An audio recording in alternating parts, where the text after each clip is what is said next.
Fusion Mobile, quality e-learning experience on the go.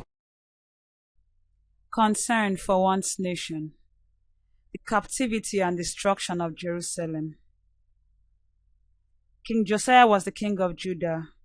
When he died, his son Jehoahaz succeeded him, but within his first year of reign, he was captured by Pharaoh NECO, who took him to Egypt, where he died. Pharaoh NECO then made Elikam, son of Josiah, king, and changed his name to Jehoiakim. He was 25 years old when he began to reign, and he reigned for 11 years in Judah, that's Jerusalem. During Jehoiakim's reign, Nebuchadnezzar, king of Babylon, attacked him, and Jehoiakim surrendered to him. But after 3 days, he returned and rebelled against Nebuchadnezzar. God did not like his action, so he sent against him bands of the Chaldeans, the Syrians, the Moabites, and the Ammonites. God wanted to remove him as king because of the sins of Manasseh and his own evil deed of shedding innocent blood in Jerusalem. When Jehoiakim died, his son Jehoiachin reigned in his stead.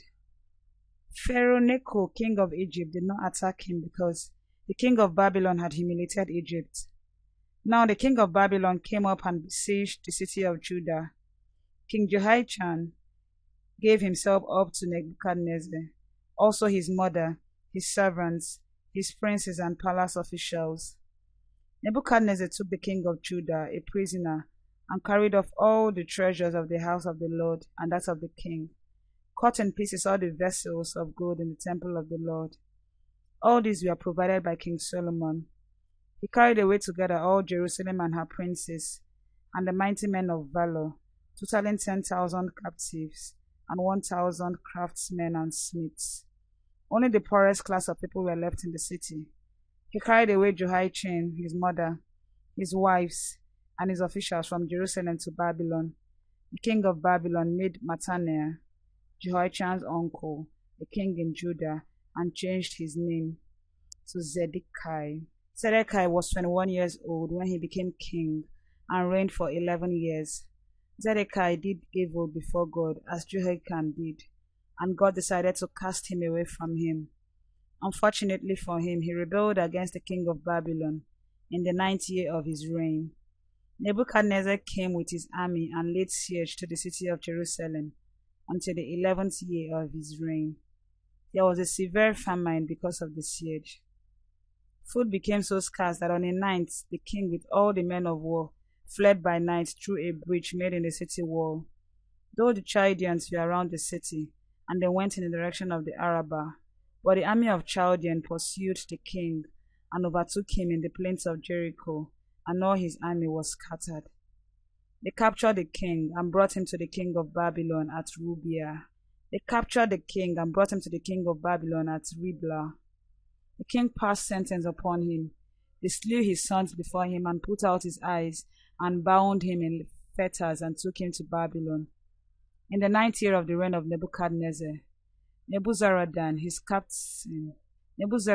captain, came to Jerusalem and burned the house of the Lord and the king's houses and all the great houses in Jerusalem. All the army of the Chaldeans, led by Nebuzaradan, the captain, broke the walls around Jerusalem. The rest of the people who were left in the city and those who had tried to surrender to the king of Babylon were taken by Nebuzaradan as war prisoners. The captain left only the poorest of the land to be vine dressers and plowmen. Pillars of bronze, the stands, and the bronze seals in the temple of Jerusalem were all broken to pieces. Pillars of bronze, the stands, and the bronze seals in the temple of Jerusalem were all broken to pieces. They took away pots, shovels, the snuffers, dishes for light incense. They took away pots, shovels, the snuffers, dishes for incense, and all the vessels of bronze used in the temple service. They also took away the golden and silver fire pans and bowls. They destroyed the pillars that Solomon built, but all the gold and silver were carried from Jerusalem to Babylon. The concern reports on the condition of the nation, according to Nehemiah 1 verse 3. And they said to me, The remnants that are left of the captivity there in the province are in great affliction and reproach. The wall of Jerusalem is also broken down, and the gates are burnt with fire. There was a report on the condition of the nation. The concern of Nehemiah, Ezra, and Zerubbabel for their nation and their response to the state of the nation despite opposition. Nehemiah was the son of Hakaliah and was in Babylon with the people of the concern of Nehemiah, Ezra, and Zerubbabel for their nation and their response to the state of the nation despite opposition. Nehemiah was the son of Hakaliah and was in Babylon with the people of Judah during their exile. Then Hanani with some men came down from Judah to Babylon. Nehemiah inquired of them of the condition of the city of Jerusalem and the people who were left out there during their deportation, to Babylon. They told Nehemiah that the condition of the city and those people left out was bad. They told him of the dilapidated condition of the walls of the city and that the people were in trouble. Nehemiah sat down and wept and mourned for days. He fasted and prayed before God, asking him to listen to the prayers of his servant, Nehemiah, on behalf of the people of Israel who had sinned against him. He asked him to remember the promise he made to his servant Moses, that if the people were unfaithful, he would scatter them among the people. But if they return to him and keep his commandments and do them, he will gather them and bring them to the place where he has chosen to make his name dwell. He reminded God that they were the people he redeemed. Nehemiah then went to King Artaxerxes and pleaded that he should be allowed to go and rebuild Jerusalem. The king granted his request and also gave him a letter which would help him to pass freely to Judah through the territory, and also a letter for Asaph, the keeper of the king's forest, so that he could supply him timber for the work.